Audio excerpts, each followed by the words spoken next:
Hello, everyone. I hope you are having a wonderful pharmacy day thus far and hope that you're learned a lot. We will begin the student and alumni panel. My name is Michaela and I am your moderator for this event. If I may ask each panelist to state their name, year, and which school they represent.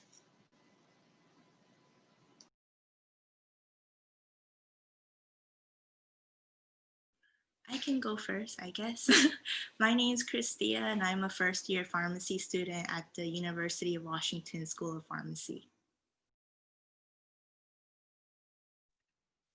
Hello, my name is Jeremy, PGY 1 pharmacy resident at Sharp Chula Vista, and I did my pharmacy school at UCSF.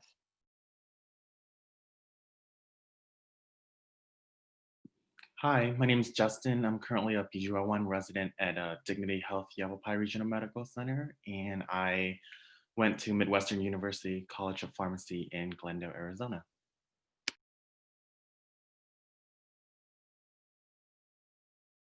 Hi everyone, my name is Emily Ho. I'm a current P2 student at the USC School of Pharmacy. I'm trying to get my camera to work right now, so that's why my camera is not on, but nice to meet you all today.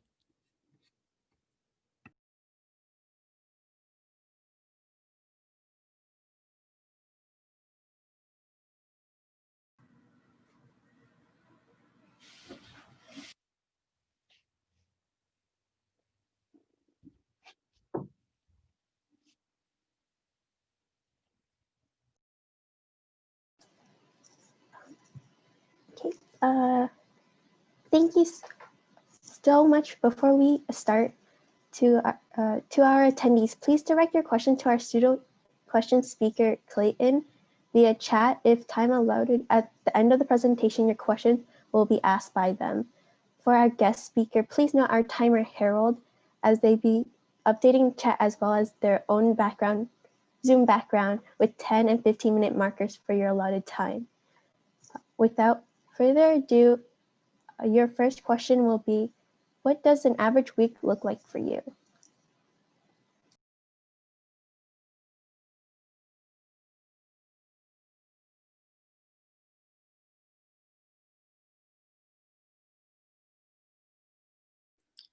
I guess I can start. So I am just a first-year pharmacy student, and UW or UW is also on the quarter system similar to UCI. So our schedules look pretty similar in terms of like when you have classes, but instead of like the typical Monday, Wednesday, Friday, or like Tuesday, Thursday type classes, we have classes every day. But scheduling wise is very similar for us. So my cat, just don't mind her. But yeah. So our average week is just attending classes every day. And because the timing is more flexible, a lot of students also do internships or volunteers during like the mornings or evenings. Hi, good morning, Michaela. In regards to your question, is it more towards pharmacy school or, for example, me working at the hospital? I think either would be just as valuable. Okay, so I'll talk about my hospital experience because my program doesn't exist anymore. It's switched over to the 3-year program. So I'm probably pretty sure that it wouldn't help you if I talked about a 4-year program at UCSF. But my typical day at Sharp Chula Vista Medical Center as a PGY1 pharmacy resident, and this is acute care. I'm pursuing a specialty in emergency medicine. So my typical day looks like waking up very early in the morning, getting there around 7 a.m., which is not too bad. And the day starts around 8 o'clock. It's about an 8 to 10 hour shift, depending on how many codes there are. Codes are in regards to code strokes, if there's a code STEMI, which is a heart attack, if there is a code blue, which is pretty much cardiopulmonary resuscitation when their heart stops, and then also rapid sequence intubation, which is RSI, where the person is no longer breathing and we're trying to resuscitate them. So there's all these different moving parts, but one of my favorite parts about working as a resident is that the moment I walk in, I actually have 2 APPE students that I am the primary preceptor for. They are completely responsible with doing, they're called culture callbacks. It's when a patient is healthy enough for them to get discharged from the ER and not go up into the hospital. But we get a culture either from their urine or from their blood, and it comes back positive 2 or 3 days later, that means that we need to call in an antibiotic. So the students are the primary individuals who are responsible for selecting the correct antibiotic and then talking to the physician to making sure that it matches. So I think that's really great that they have the autonomy to have some responsibility. And I get to precept and teach, so it's kind of the best of both worlds. I really like teaching from ECI, and then also I feel very hands-on with ED.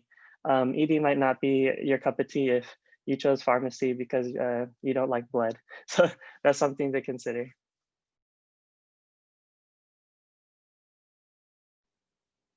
So this is Justin. So I'm also currently a PGY1 resident. So my day sounds similar to what Jeremy described. I think I'll describe kind of my student life of how it was before I graduated. So I graduated from Midwestern University in 2020, so last May. It's a 3-year program. So how my day normally goes is you start class at any time randomly in the day, and then we have a lunch period. Usually that's meetings, whether it be for an organization or private meetings for different boards that need to organize events, extracurricular activities. Um, Sometimes that's the lunchtime is right before our exam. So that's also a time where we're studying or just looking at last minute at the notes really quickly. And then we go back to class or exams. And after that, I think it just varies from day to day. Nothing is really particularly the same every single week besides certain classes that are set. But what you do outside of classes is also equally as important. So for my experience, a lot of it had to do with extracurricular activities and working on the side a little bit just to have also that experience to supplement what I was learning. Hi, everyone. So again, I'm a P2 at USC. So I'm going to talk a little bit about I guess the class schedule or of a student life. And so USC is a semester system. So we have classes Monday through Thursday or Monday through Friday before we transition to a virtual environment. But usually one day of the week is our designated IPPE rotation day, which is also known as introductory pharmacy practice experiences. So that day you would, if you are assigned for a rotation for that certain period of time, you would go to the site that you're assigned to, which could be a community pharmacy, an independent pharmacy, or a hospital. And you would have essentially an 8-hour shift there with a preceptor, which, we have some preceptors here as well as with us today.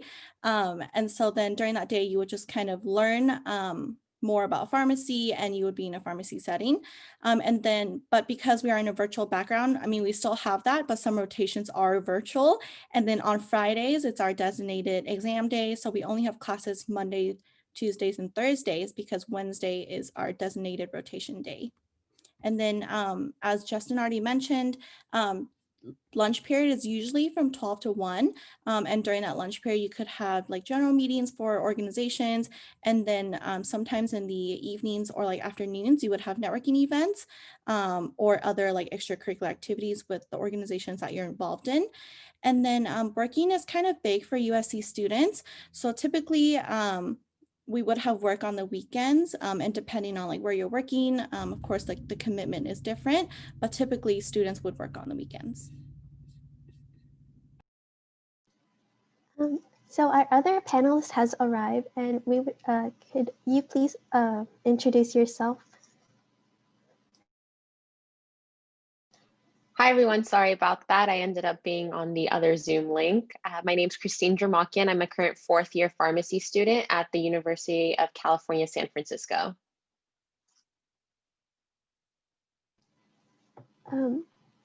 Would you, okay, so we're just gonna move on to our next question, which would be, what was your transition from undergrad to pharmacy school like?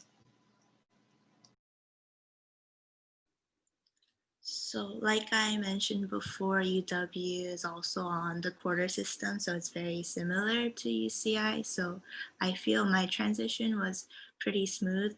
Granted, we are all in a virtual setting right now.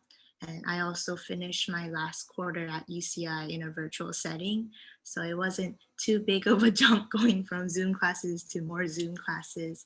So I think, yeah, my transition went pretty smoothly. I also think I was a pharmaceutical sciences major at UCI, and I think that major really helped prepare me for my first quarter classes, since it reviewed a lot of like the major like med chem concepts or pharmaceutics concepts. So that was very helpful.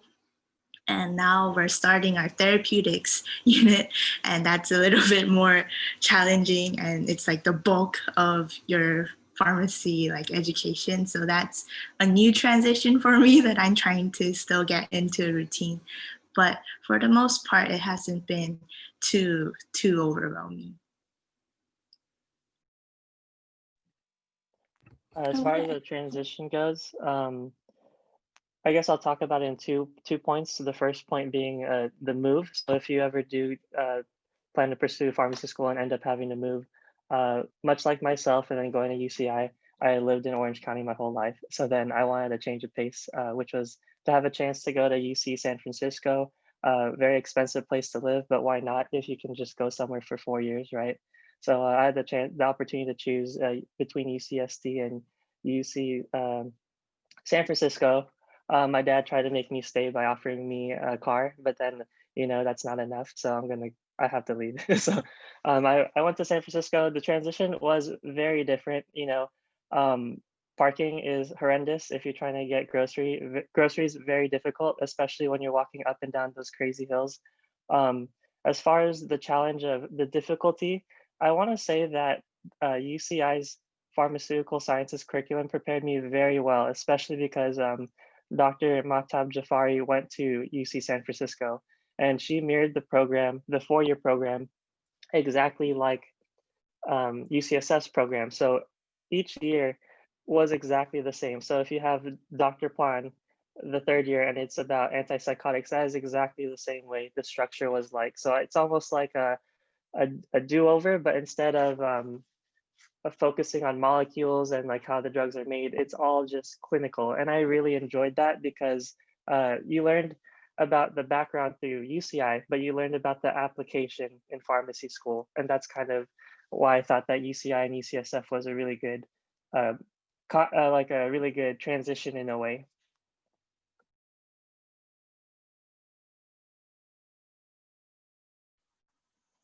I would agree with what a lot of folks had already said.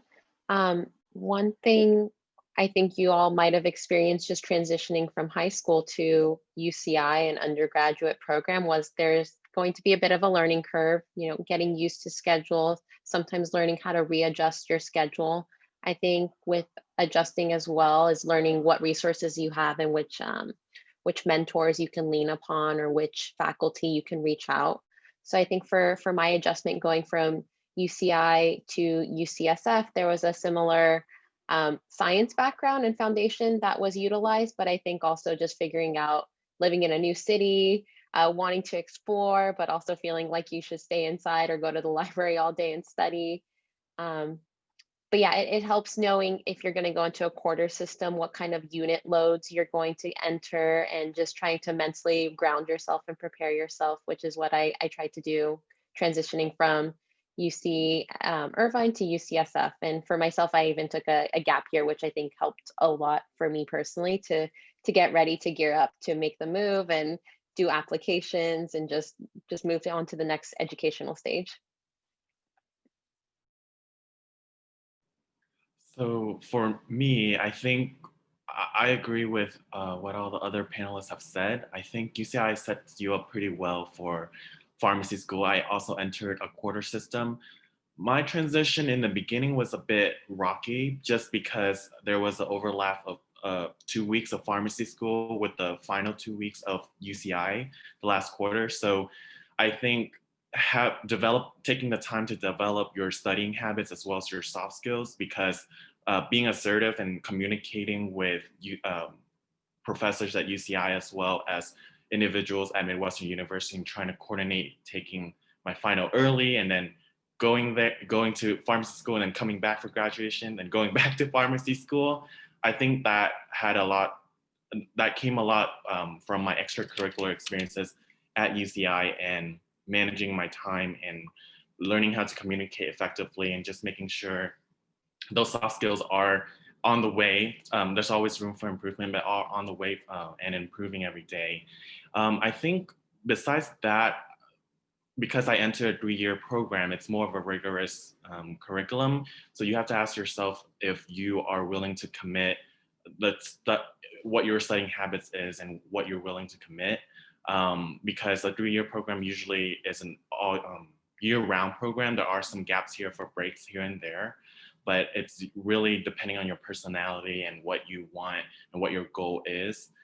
For me, it had to do with knowing myself and knowing that I could do a 3-year program and then wanting to accelerate my learning and getting to where I am and continuing to achieve towards my goal on a faster pace, which was okay for me. But again, taking the time to reflect that upon yourself and also thinking about what your last quarter at UCI is going to look like and when pharmacy school is going to start. I think that would be my advice, is to make sure you plan ahead, basically.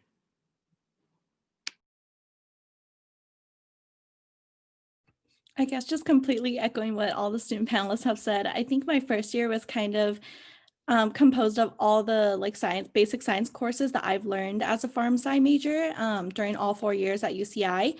And then added on top was kind of like going more in detail with certain topics and then learning something new. So like pharmacogenomics that we didn't have at UCI. So it's kind of like a combination of basic sciences and then learning something new that was more pharmacy based. But I would say that our schedule is like a little weird in that there are some courses that end mid-semester and some courses that start mid-semester. And so then we were taking about like 6, 7, sometimes 8 courses at a time. So I think even though we're a semester system, the pace feels like it's a quarter system, similar to UCI, especially if you're like involved in extracurriculars as well. But honestly, I think UCI just really sets you up for like having a really good educational foundation. Our third question is, now knowing how demanding pharmacy school is, are there any self-care or stress relieving habits you wish you started or committed to during undergrad?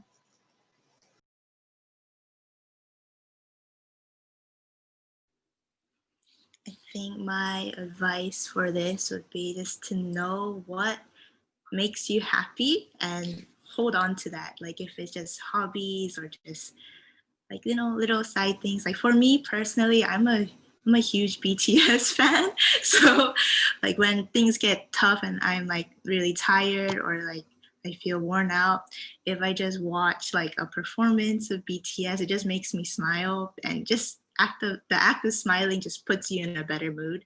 So I think finding those little things that just give you like the motivation to just be happy and like move forward is so crucial.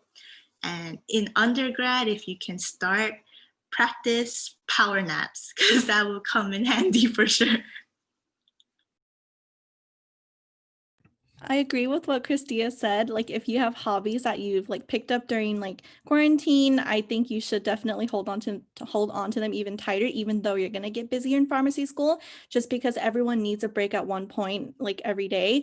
And so I guess my self-care during my first year was always taking at least 1 hour for myself, like every day, to like do something that I personally enjoy or like something that I know relaxes me. So that could be watching an episode of something on Netflix, or for me, it could be like talking to my roommates about certain things, or like even just like playing like, you know, 1 round of Catan, which is my favorite board game, with them during a break. And so I think like those are some of my stress relieving tips, but definitely like just take time for yourself and don't feel guilty for needing that break or like needing that nap, because it's just really important, because if you don't take that break, you're just going to burn out eventually.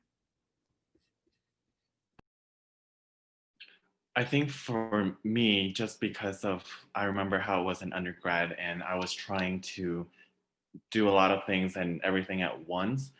I think looking back, what I would tell myself is know your limits and when to say no. It's okay to say no and focus on 1 or 2 things that you are really passionate about.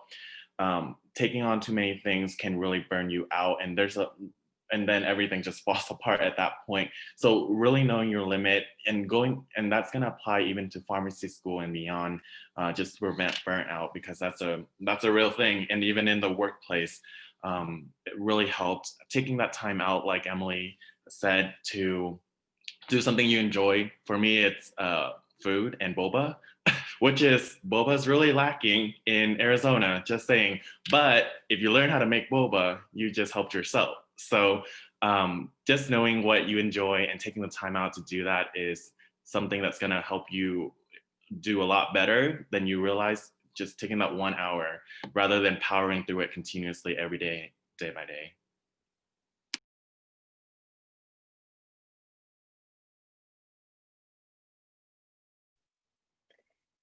Yeah, I would agree with a lot of what was said, especially with self-care. I think coming from the UC system or these large institutions, there's a lot of pressure to do everything at once and have your hand in everything. But I would echo what Justin mentioned. Find things that you're passionate about, because that's part of self-care as well. If you're just joining things in undergrad because it's a CV booster, or you think you'll look better during interviews, of course you want to be intentional with what you join, but you also want to be doing things that you're excited to go talk to your peers about, excited to go in and be part of an organization. So I would try to be more mindful about your time and what you put it in, and be nice to yourself when you make to-do lists or schedules. Don't make these giant to-do lists that are really daunting and you know are going to take 20 hours in a day. Carve out the time for yourself. Notice what's unique about your undergrad environment. You know, you all are so close to the beach if you're in OC, and if you want to connect to natural paths and things like that, go ahead and explore, because if you don't continue in UC Irvine, or you don't stay in the OC, you know, that's something that's unique to where you are in this time frame right now. So be kind to yourself and make realistic expectations and explore and have fun. Yeah, the last thing I want to add about that is one thing that I feel that has really helped me is just to be unforgivingly yourself throughout this whole process. When I went to UCI, I was thinking, there's not going to be time for me to pursue my hobbies. One of my biggest hobbies, and the reason I actually went to UCI was for hip hop dancing, because I know UCI is really big on hip hop dancing. I thought, I'm going to have to give this up. And I'm so glad I did not, because I feel that my quality of life would have dwindled if I didn't. If I kind of sacrificed my passions. Then I went to pharmacy school. I'm not going to dance anymore. I ended up dancing in pharmacy school, and then even now in my PGY1, I am teaching a dance class to my preceptors and pharmacists, socially distanced outside of the park. Because what better way to enjoy your passions than to share it with other people? I think that's definitely the key here. And also, based off of that, me doing that actually makes work not feel like work, especially when you have something to bond over.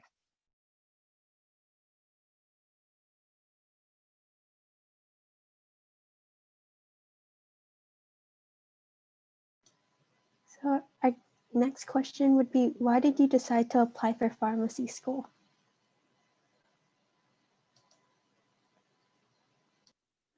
So for me, I've always been interested in healthcare because I always had a strong interest in the life sciences throughout school. But they always ask you that question, like which field in the healthcare, in like the huge world of healthcare. And when I thought about that question, one pharmacy student once said, is like, do you want to diagnose or do you want to optimize? And that really struck a chord with me, because I saw that pharmacists are really the ones in charge of optimizing like your therapy. They're the ones like backing up physicians, making sure your patients are taking the medications that are right for them in the right dosage and like for their right lifestyle too. And I just really like that about pharmacy, and I like how just broad the field of pharmacy is. Like there's so many career pathways and options you can choose and like specialize in with just one degree, and that really made me interested in the field, and I wanted to pursue and become a pharmacist myself. So that's why I applied to pharmacy school. Yeah, I agree with Christia said. So I guess one of my reasons was what she kind of already mentioned and touched upon, which is that pharmacy is very flexible. In pharmacy school, you'll learn so much about like what pharmacists can do in like the different settings that they can practice in. And so like, you know, being a part of like pre-pharmacy society when I was at UCI, like I was able to learn about some of those topics. And then I saw like how pharmacists can do like so much more because, you know, you've probably heard that pharmacists are one of the most accessible healthcare professionals. And so that's like very true because, you know, you could just walk into a community pharmacy and you can ask like the pharmacist questions, which it may be more difficult if you're trying to reach your doctor. And so that's just like one of the settings that pharmacists can practice in, but then there's like so many more. And so I feel like because I have an interest in pharmacy already, I feel like there's gonna be a career that I can become like really passionate about, or like a specific field of pharmacy that I can become really passionate about. And then for me, I'm a more like people person. And so I noticed that pharmacists collaborate with a lot of different health professions. And that was also another like large drawing point for me as well.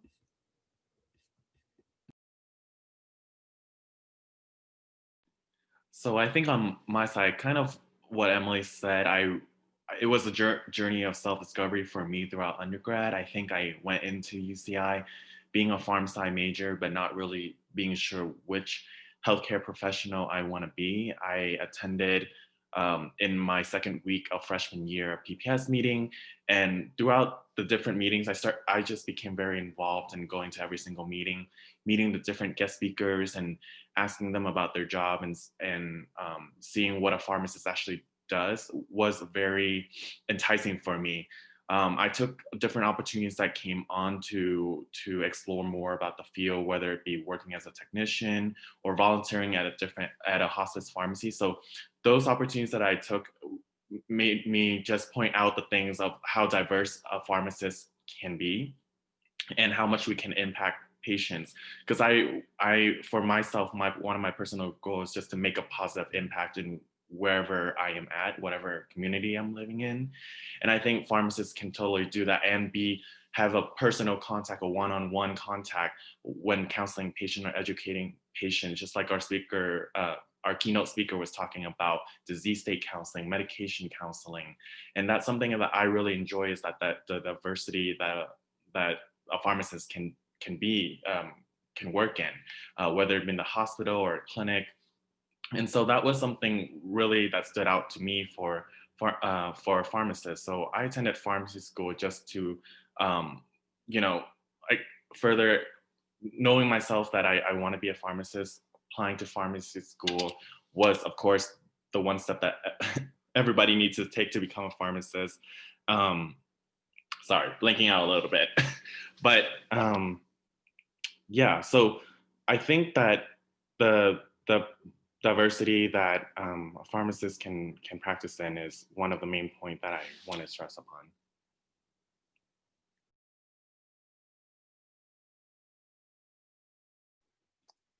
Yeah, similar to Christia, I definitely enjoyed how much flexibility there was in pharmacy. To be honest, going into my fourth year at UCI, I wasn't even sure which healthcare profession I wanted to pursue. I switched into pharm sci my third year, just because I really liked the use of biology and chemistry, but in a clinical, practical matter for healthcare, which I wanted to go into.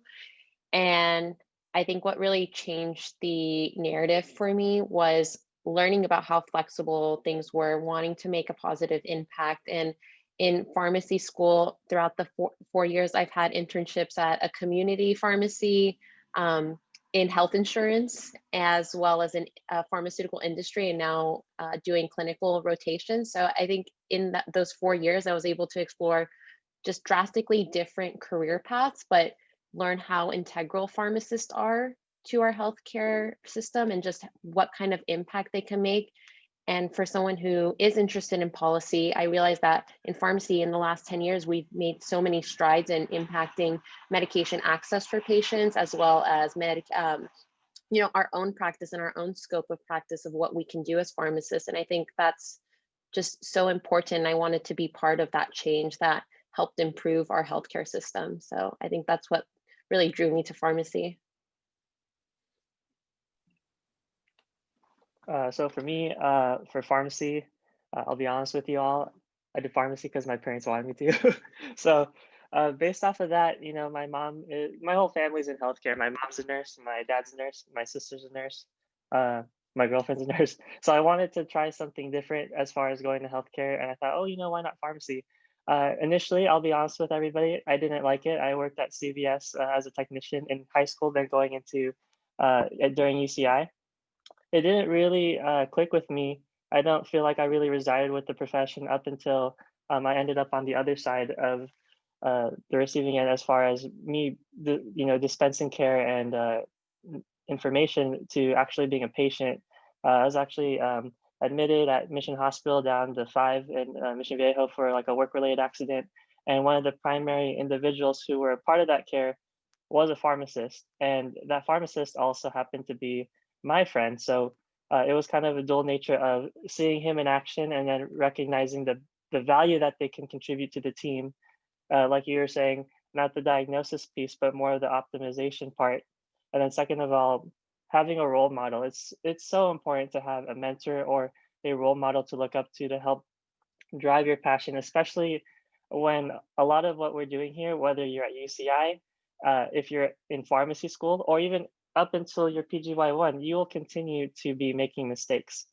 And it's really important for someone to help mentor you through that. So I think that really helped me decide to go into pharmacy because I had a really good mentor and I had really good experiences that got me to where I am today. What were some factors you considered when deciding which pharmacy school to go to? The three main factors I considered was the curriculum, the vibe of the place and the people there, and also the location. So first the curriculum. I actually did not have prior like pharmacy work experience, so having that exposure was very important to me. And what I really like about UW is they have a special thing in their curriculum called Wednesdays in Practice, which is like an additional rotation to your IPPs and APPs. And to me, that was like super valuable since I just wanted to get as much exposure and just be a sponge and absorb like everything I can. So in our curriculum, every Wednesdays, we have classes that sometimes we just have like on campus or Zoom classes, just talking about pharmacy practice in general. But then some days we actually go off to our rotation sites. So this quarter, I'm actually placed in Seattle Children's Hospital, and that's been very, very fun. Like I've had one rotation so far, and just being in that environment was just so eye-opening for me. And also the vibe. So I think you get this by talking to your representatives or your any upperclassmen that you know attends that school, and also during your interviews how that was like. For me, the people at UW are all so friendly and welcoming, and they all encourage you to think without making you feel like intimidated of making mistakes. And I think that was very important for me. And also the location, like some people think I'm crazy from going like from SoCal to Washington because they say it's gloomy, but it really doesn't rain here as much as you think it is, as it does. But like I think living in a city was really important for me since I didn't really like being in the suburbs because I cannot drive either. So being in a small city where you can have like access to so many cool places and local places was also like very exciting for me. And also Washington is extremely progressive in pharmacy law. Like Christine mentioned earlier, how she was interested in policy and how like pharmacy is really progressing. And I think Washington plays a huge role with that in our nation. So I thought that was very valuable. I agree with what Christia already mentioned. I definitely consider all the factors that she said. And then I guess another one that I considered was extracurricular opportunities. just because for me, I'm a person who really likes to be involved in the campus that I'm like attending like school, and I just want to make an impact on the community. And so I noticed that USC is really involved with community outreach because we are in the heart of LA. And so there's a lot of opportunities for me to attend like health fairs and provide like free screenings to the Los Angeles community or the underserved community for free. And I really liked that you first year students could do that like right off the bat, like starting from their very first month at USC. And so I thought that was something that was pretty unique. And then also with the many different organizations that USC has, I felt like I could really like find what I'm interested in and also develop my leadership skills as well. So I considered the extracurriculars and then community outreach were the two additional factors I consider on top of what Christia already mentioned. So for me, just those are definitely important factors and definitely things I thought about. I think other factors was definitely cost. Not that I'm paying for it upfront because everything's loans, but cost and thinking about that as well as the 3-year versus 4-year and knowing yourself, which I mentioned already earlier. Location and how you see yourself living there, I think it's really important. If you get a chance, I would encourage just visiting the school or just at least going around the area and seeing how you fit into the atmosphere of the city, not just the atmospheres of the pharmacy school. Because I think I had prior impressions of what Arizona is, and then I came and visited, and it's not like that. It's not a desert. There's Chick-fil-A, there's all these other places. There are some boba places, but again, I digress. So really taking that time and investing that time to figure out the area, seeing how the professors are in terms of open door policy. Are they someone who always welcomes students to talk? And at Midwestern, it is like that.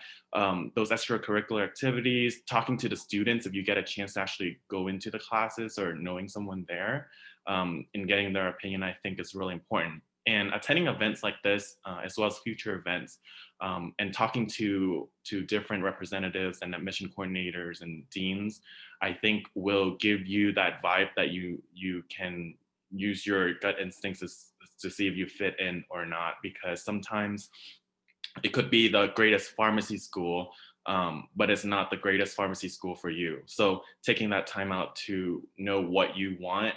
Some people made a spreadsheet. I did not go that intense. So if that helps you to organize your thoughts in a pro and con list, do that, but really putting down the factors that matter to you. Yeah, I would agree with a lot that has been said already. Also thinking it goes hand in hand with cost at times, thinking private versus public universities and thinking of reputations. I know, even UCSF, even though it's public, for me, USC and UCSF would essentially cost the same because of cost of living. So that was, factors I had to consider. One thing that was really important for my career goals was finding out what the match rate was like for the programs I was applying to. And if you're not familiar with that match is when you apply for residencies as a PharmD student, and the percentage of how many of those students who apply from that university get matched into the PGY1 cycle. So for me, that was really important to know what kind of support students would have as they go through that process and what kind of network the institution had with other programs that could really help you. Really leverage your 4 years there and try to make sure that you're able to get into the next stage in pharmacy career. So those were some of the factors I wanted to consider. And the last thing that was really important was location, feeling like I was familiar. I know that UC Irvine at the time, I'm originally from LA, that was going really far out. So I pushed the envelope a little bit more and made my way to Northern California, which was a comfortable compromise for myself. Yeah, much like what everyone else said, I guess my mentality is more of like a work hard, play hard environment. So working hard where the program prepares you to be a well-rounded clinical pharmacist in whatever field that you want to pursue. I felt that was the vibe that I got from UCSF and a lot of my peers who had come before me. And I felt that, I refused to settle for anything less than, what you're looking for. And if that matches what your ultimate goal is as far as your professional career. And then also the other half being the work hard, play hard.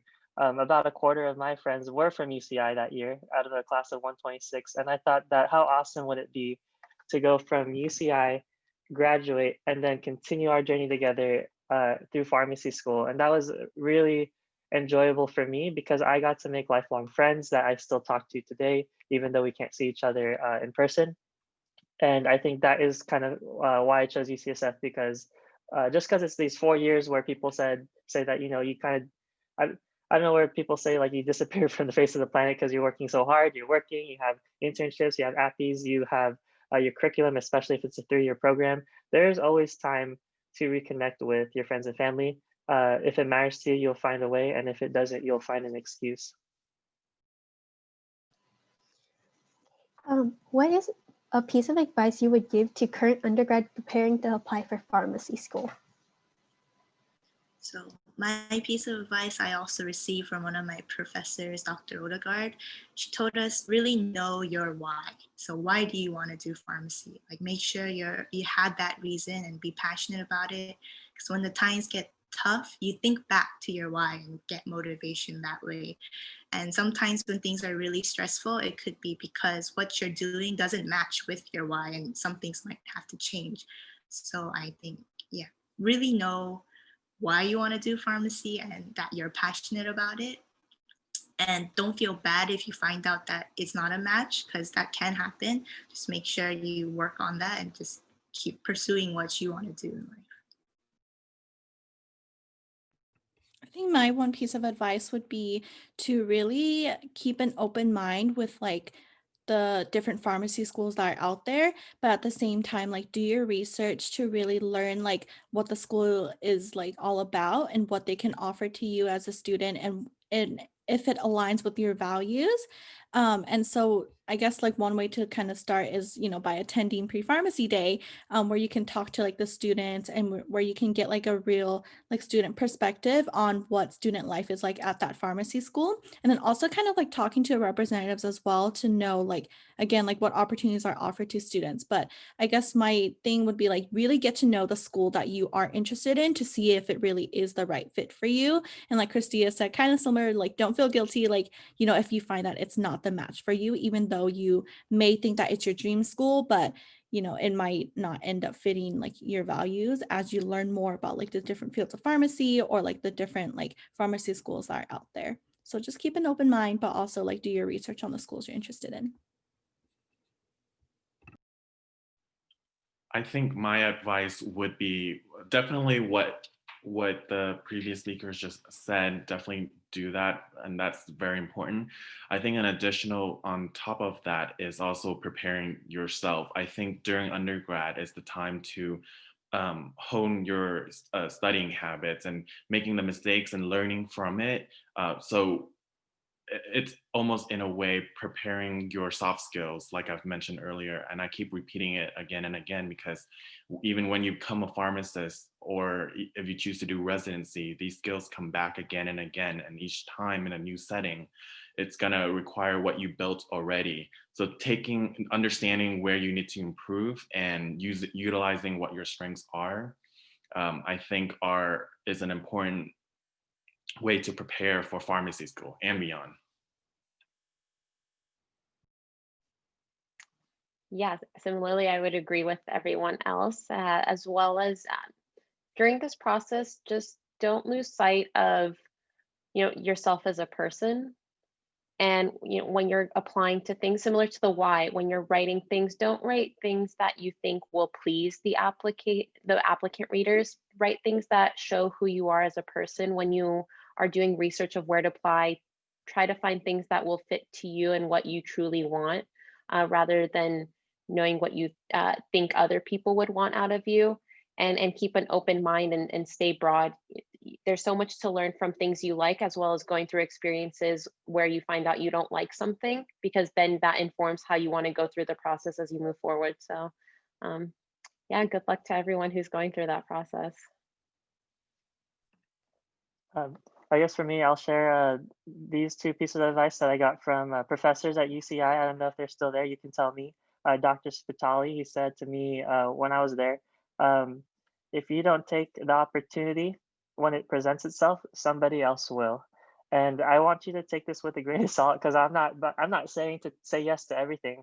What I am saying is that you won't know where it will take you unless you give it your best shot. The second one, uh, for better for worse, I don't know if this is good or terrible advice. This is from Dr. Plan.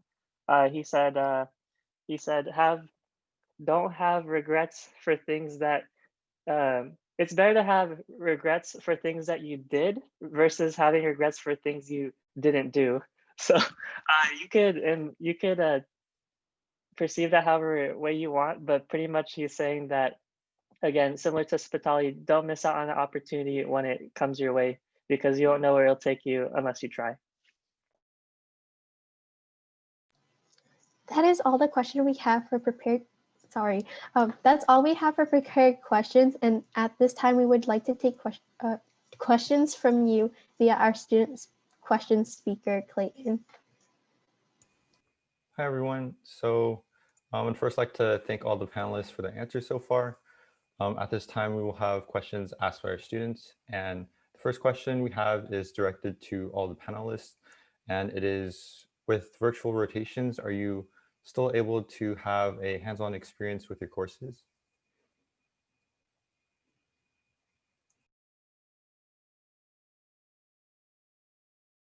So I have not had virtual rotations, so they were all actually in person. If anyone else have had that experience.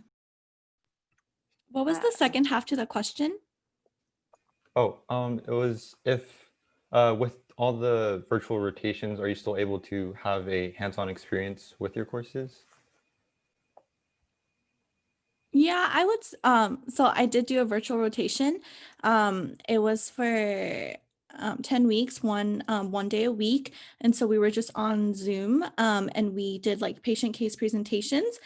So we prepared like SOAP notes. So it's kind of like presenting like what is the condition of the patient, what are the medications they're on, do you think these medications are correct and accurate for this patient, and like what we can do to like optimize like their progress, I guess.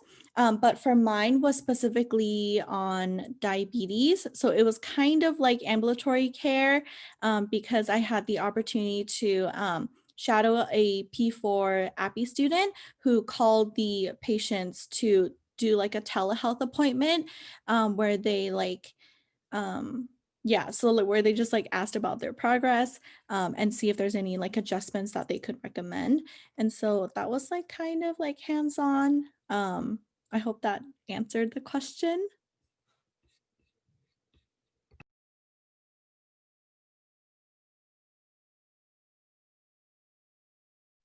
I guess for me to kind of apply this realistically, uh, I think that if for example, at my hospital, if we can do the real thing virtually, then I feel like it would be possible to do case presentations and everything else virtually as well. So the same thing applies.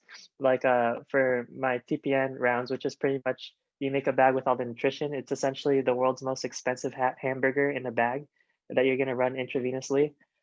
We do it all virtually because we want to minimize the risk of the spread of COVID, etc. And I feel like it hasn't really taken away from my experience, and I would imagine it won't take too much away from your experience in school. Yeah, I'm pretty much echoing what everyone is saying is right now, because we're trying to minimize the spread for my current rotation as a resident. It's not virtual. I still go to the hospital because there's a lot of other patient care activity that needs to be done. But there is a virtual component where I do call patients on the phone to counsel them about medication or about disease state. And that really is, I think, is patient care, and also helps you to practice these other teaching skills beyond, how do you describe the heart without having a drawing, and how do you describe how a medication works through the phone. So I think there's a lot of opportunities still in a virtual rotation for patient care.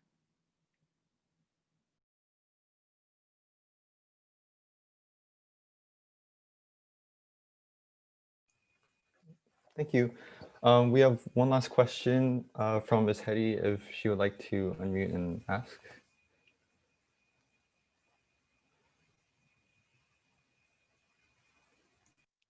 Hi, everyone. So, thank you for actually a lot of the questions were already answered along the way, Clayton. So the participants did a good job. But my I guess I would say is what advice would you have given to your younger self, knowing where you are now, and what are your encouraging words for students who are thinking about pursuing this profession if they have self-doubt?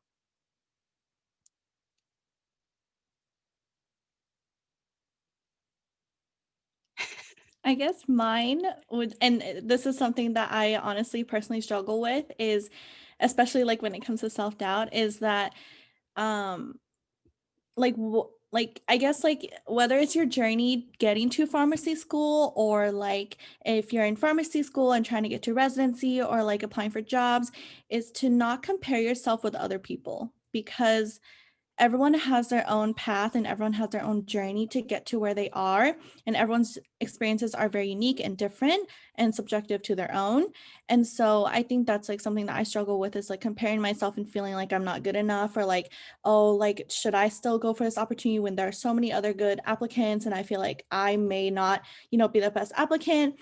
But kind of similar to what Jeremy already said, like you never know if you don't try. And so I guess I kind of have that mentality where it's like, oh, even if you have the self-doubt, like try not to focus on that, but focus on like the positive traits that you have. And, just kind of think of like what you can offer to the table. And again, just don't compare yourself with other people. Like they may have like, like a really good internship that you might not have gotten, but then maybe you are still like learning from like other extracurriculars or other activities that you're doing that they may not be getting as well. And so I guess just try to focus more on yourself rather than what other people are doing would be like my advice, I think. A quick thing I would add on to Emily is also don't forget about everything you've achieved so far. Sometimes I always feel like I'm still like so behind compared to my peers, and I'm constantly like trying to think what's the next best thing to do, and sometimes it makes me feel like hopeless at times. But yeah, just reflect back on your journey and think about what you've been through and how much you've accomplished whenever you feel like you're not enough. Because like Emily said, everyone has a different pace. Don't compare yourself, and always think about good things to help motivate you forward. I think something that I would tell myself, and something I still do, is understanding what you can control and what you can't control, because the stress level is pretty high in pharmacy school and beyond. So minimizing that and knowing what you can focus on and what you can still change is so important. I think having doubt is everything. Everyone is something that everyone eventually faces when they're making big decisions in life. Unless you're a very confident person, you know exactly what you want, and you're going for it. For the majority of the people, they always have that doubt of, should I do it now?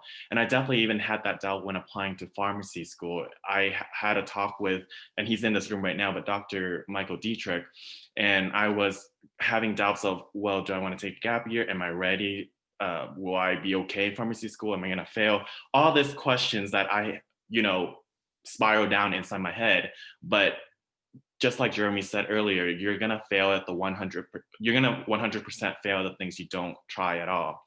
So taking the time to just breathe. First of all, breathe. Number one is breathe, and number two is knowing what you can still change, what you can still affect, and then three, at the end of the day, if you've done your best and you're happy with the effort you put in, that's all you can do. And that's the way I think also help with stress as well. I think we're running short on time, but my quick 2 cents is that I feel like it's super important to just appreciate these excruciatingly small victories throughout pharmacy school, throughout your career, or else, like everyone was saying here, you'll lose sight of what's important. Because sometimes your career can consume you to the point that you forget why are you doing this in the first place. So that kind of resonates with what others have said. But most importantly, just enjoy the process, because um, again, it's kind of like that saying, if you want to go fast, then run alone. But if you want to go far, then run together. You have all these peers, you have this support system. More than anything else, ask around. There are people who have gone through the same thing you've been going through, And when you know that they've gone through it and they've actually overcome it, then that's more reassuring than, you know, me just trying to figure things out on my own. So I think that's my best advice for you. Yeah, mine would be similar. I think it's so easy to go down the rabbit hole when you're sitting with your thoughts of doubt and, you know, comparing yourself just to tie in everyone's input. But when you reach out and talk to your mentors or faculty at the Pharm Sci department, I think you'll learn of just how capable you are. And it's helpful to talk through your process of self-doubt rather than sitting through that alone. Okay, that is all the time we have. Thank you again to all of our panelists for answering our questions. Could we please get another warm round of applause for all of them? Okay, at this time, we will move on to our next workshop, which will take place in the same room. So feel free to stretch, use the restroom if needed, and please return to this room for the next workshop. Thank you.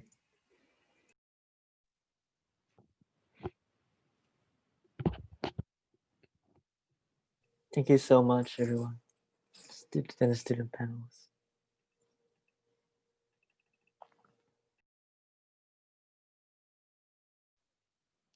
Justin, when all this is over and you're back in Cali, let's get boba.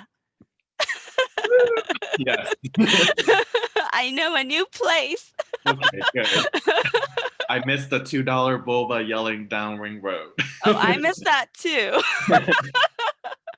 Justin, you brought boba to Midwestern, and I think that some of the organizations still actually sell it in the cafeteria. Right now they're not because not much is going on, but you've started a trend. So there is boba at Midwestern. So Look at Justin making a revolution.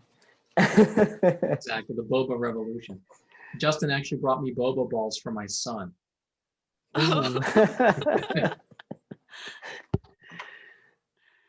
Has anyone tried boba ice cream? I have not done that yet. It's a big thing, but I haven't done it yet. What are your thoughts? Worth it? Try or no? Definitely worth a shot. I like it. Okay. Try it once. It's a little bit expensive for me, so try it once and then I didn't try it after. I just drink boba. What does it taste like? Like boba? Cold sugar? Lots of sugar. I get very hyper after I eat it. It's very similar to if you had boba from the alley. It's like vanilla caramel tasting. A lot of sugar, like Justin said. Like brown sugar or like sugar? Yeah, like brown sugar boba. Okay. Just imagine a spoon of sugar and just eating that. Then I can see why people like it.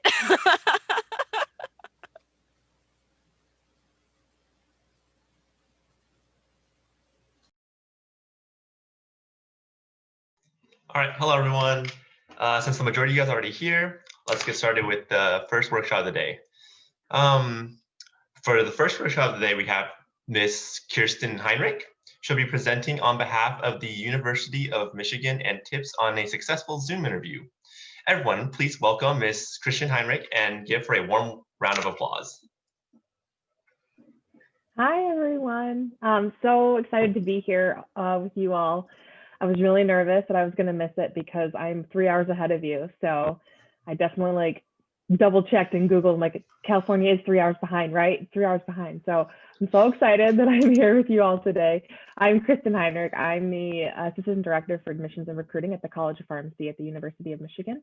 I'm going to be here today to talk to you about the Zoom interview process or just virtual interviews, because I'm not sure how many of you are in the process of applying or going through that process of interviewing, or if you're thinking about future years. The virtual interview process could definitely be something that would stay as a component to the interviews for pharmacy schools. So I think that these tips will be really helpful for you, regardless of what future pharmacy schools end up pursuing as far as the interviews. So we'll go ahead. Oh, Is there a way that I can screen share? Yeah, I'll be screen sharing the thing. I just want to go over something really quickly with everyone. Oh, yeah. So before we start, to our attendees, please direct your questions to our student question speaker, Rana, via chat.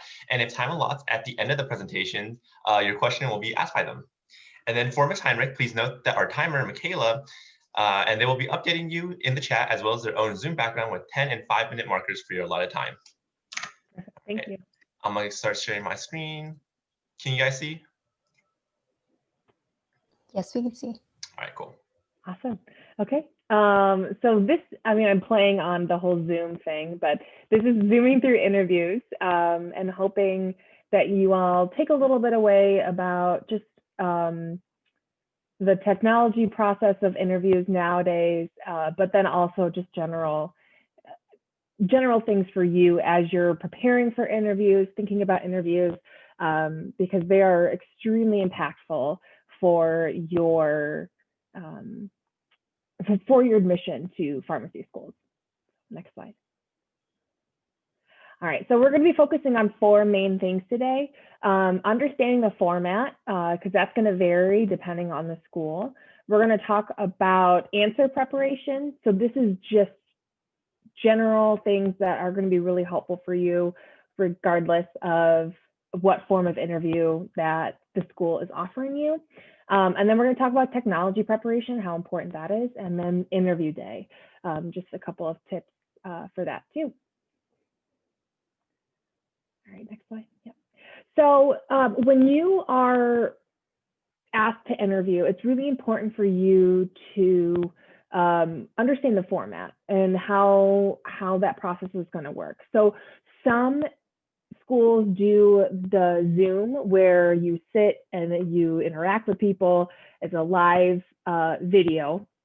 And so that's something that that's scheduled, that you need to make sure that you show up on time for, that everything is ready to go, so that you're treating this obviously like an interview, because that's what it is. The other possibility for you that at least the University of Michigan uses is where you are recording your answers. So we use the Kira Talent platform. I'm not sure how many other pharmacy schools are using it, but it's a way for us to ask you questions, and then you get one chance to respond. You get a little bit of prep time and then one chance to respond. So it's a pretty seamless process. It's obviously not anything close to what we would love to have, which is you on campus interacting with our current students and faculty, but it's a little bit different than the Zoom the live interview. You need to make sure that you're not looking at, if you have notes, you're not looking at your notes the whole time. You want to pretend to be engaged and be able to give yourself the full opportunity to answer the questions. And with the recording process too, sometimes they're going to have time limits. So that's another thing to consider, is how can you answer the question effectively, and how can you do it within the amount of time that you're given. So with us, the Kira Talent platform is really on your own. We have it set up where you get invited on a Friday or a Saturday, and then you have a full week to complete the interview. And then from there, our faculty and students review it, and they're still very much part of the process of reviewing the interviews. So we're trying to keep it as close to the in-person experience for our students as possible. So it's just, I think that understanding how that interview is going to happen is going to be really, really important for you to make sure you feel comfortable and that you're giving yourself the best opportunity to be successful. Oops, next slide. So the next thing that you'll really want to focus on is answer preparation. So this can happen at any point. You could even, for those that are applying for the fall of 2022, you can start now, you can start whenever, but have your answers ready to go, making sure that you know what points you want to talk about and how you're going to convey your ideas. So some common themes that are going to that you'll see with interviews is that you need to explain your reason why you're pursuing a PharmD. So also listen carefully to the question, because the school might ask you, why do you want to pursue PharmD at this institution? Some just say, why do you want to be a pharmacist? So those can be a little bit different in your answers. So be sure to really listen and understand the question. But be open and be honest with your interest in wanting to pursue the PharmD program. You know, I guess when we see very general answers, not very personal answers, those aren't as strong as someone who has, you know, a connection to pharmacy. We want students that are really, really passionate about going into pharmacy school, spending 4 years of their life, plus potentially 2 more in a residency within, you know, pursuing a PharmD degree. And we want to make sure that you know that this is what you want to do. So be really clear and be very thoughtful about why you want to become a pharmacist. And that could be, you know, you as a pharmacy tech, those experiences you've had, maybe you've volunteered at a hospital, shadowed a pharmacist. All of those are really great ways to kind of show that you know what a pharmacist does and that this is why you want to pursue it. Another thing to think about is why you're choosing that specific school. I see quite often in our interviews where students say very generic things about at least for the University of Michigan, about the University of Michigan. So for example, students will say, oh, it's the best school in Michigan, or they'll say, oh, I've always wanted to go to the University of Michigan. That's great and that's wonderful, but why are you wanting to come to the PharmD program at Michigan? What about our program is really important for you to be a part of that community? So making sure that you do research on the institution. If the institution has like information sessions, not necessarily, you know, well, at least for us, we do a lot of virtual information sessions. So if a school does that, that's a really great way to learn about that school and kind of pick and feel it out. And what parts of that program are you really excited about? You know, for us, we love it when students they've done their research, where they know that we have a small class size, that we have a high residency placement rate.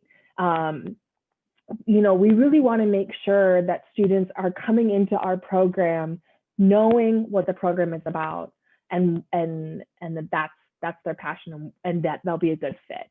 So again, do that with the programs that you're looking at, and be really genuine when you answer those questions too, because if they're generic, it's not necessarily going to set you apart.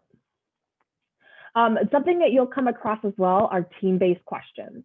So as a pharmacist, you are going to be working with people from all walks of life, all different backgrounds.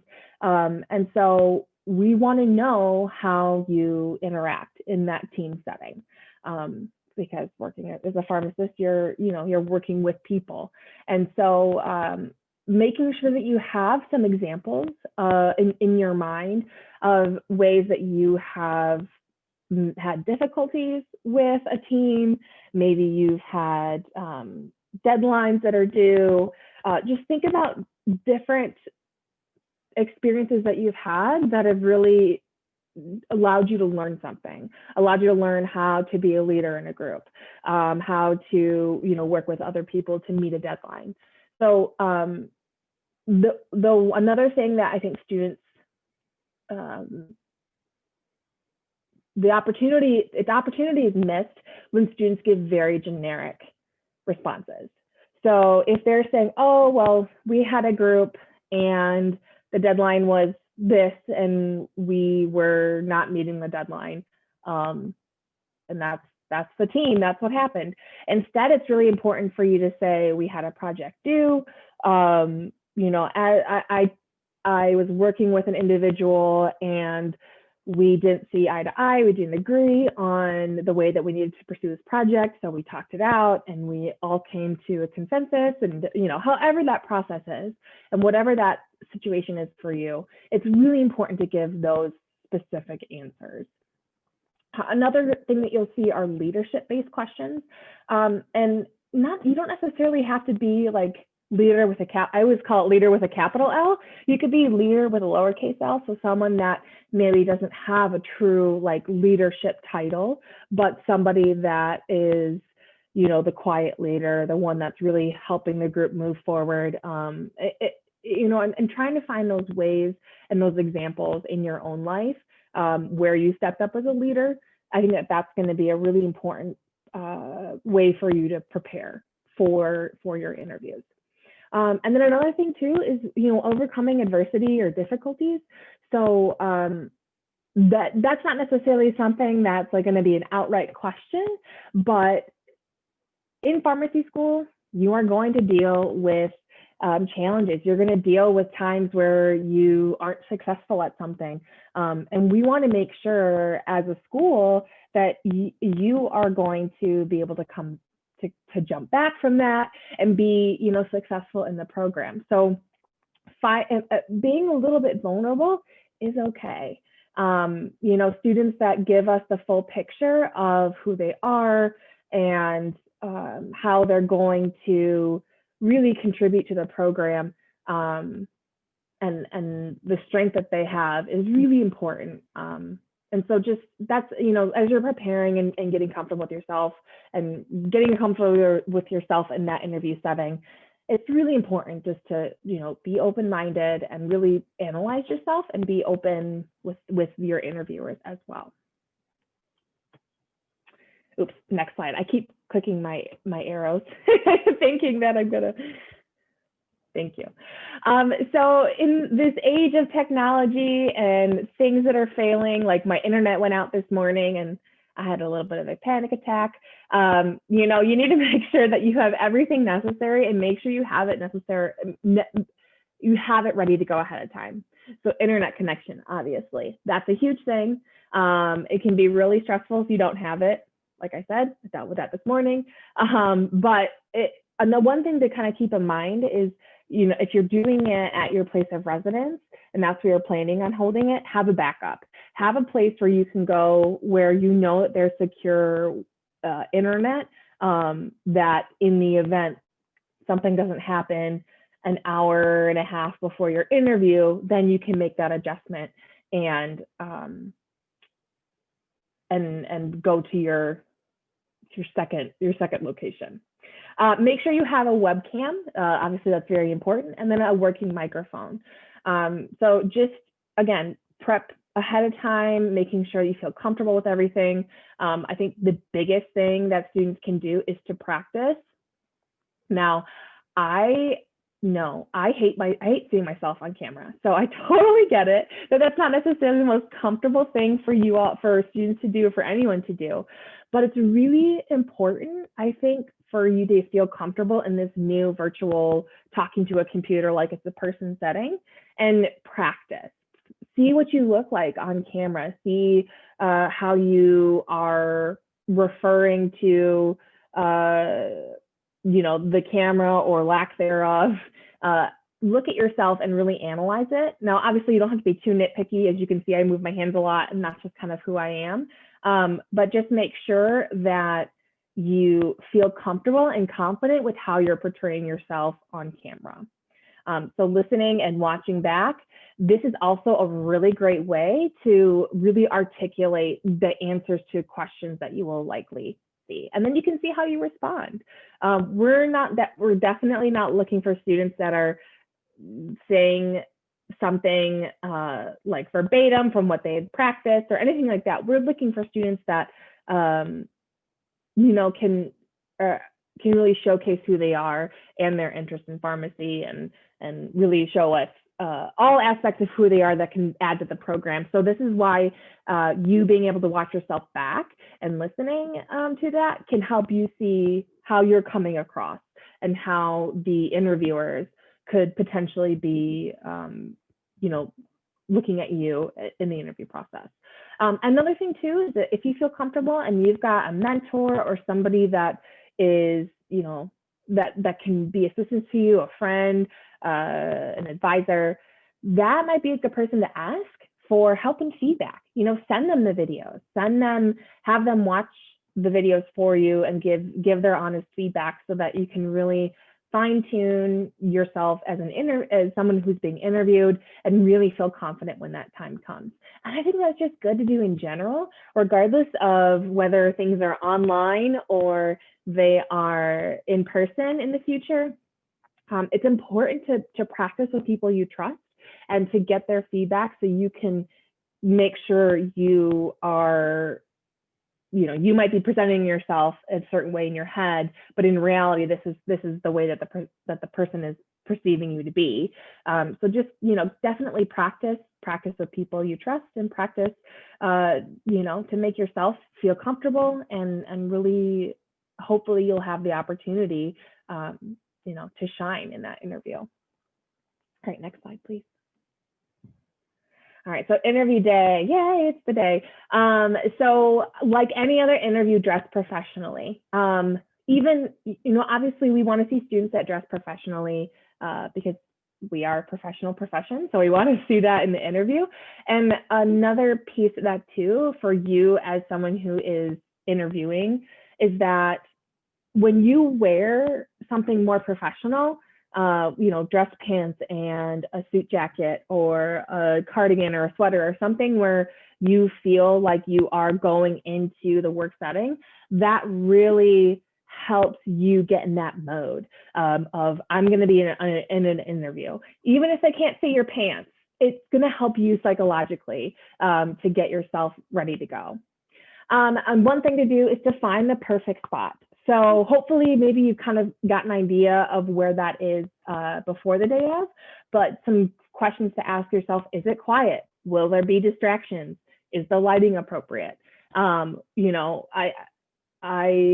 struggle with having, I don't struggle, but I have a dog and he tends to be noisy sometimes.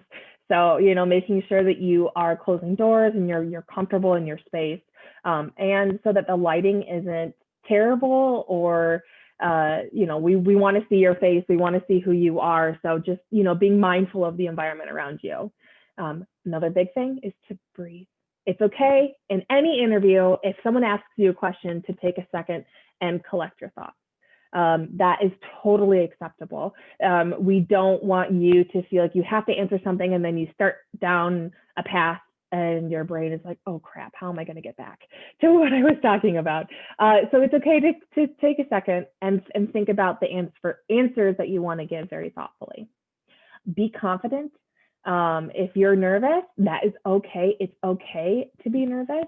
It's expected to be nervous, but remind yourself that you're at the interview process for this school. They're interested in you. They want to get to know you even more. So know that having that interview is a good thing, and you should be really confident in that timeline. And then the last thing is just to be yourself. Like I said, we want to see students that are who they are and if they can fit into the program. And so being yourself is going to be really important in the interviews. If you are acting as if you are someone else entirely in your interview and you're admitted, this program might not be a good fit for you in the end because you weren't yourself. And so just being yourself is really important in the application process and the interview process, because at the end of the day, while we want all the students to come to Michigan, we want students to come to Michigan that are the right fit. And so that's something that you being yourself in an interview can really help in that process. All right, next slide, I think that's it. All right, I know I have like 2 questions, but this is my contact info. So if you have questions, feel free to email me. I work from home now, obviously. And so if you want to talk on the phone, we absolutely can, but we'd have to schedule some time through email first, and then Skype or Zoom or whatever. So thank you all so much. I don't know, we've got a couple minutes for questions. I don't know if there are any. Yeah, I think we have around 2 minutes for questions. So Rana, if there's any questions. So as of right now, I'm not seeing any questions in the chat. So anyone who has any questions, feel free to direct them towards the host, and we'll make sure to ask the panelist.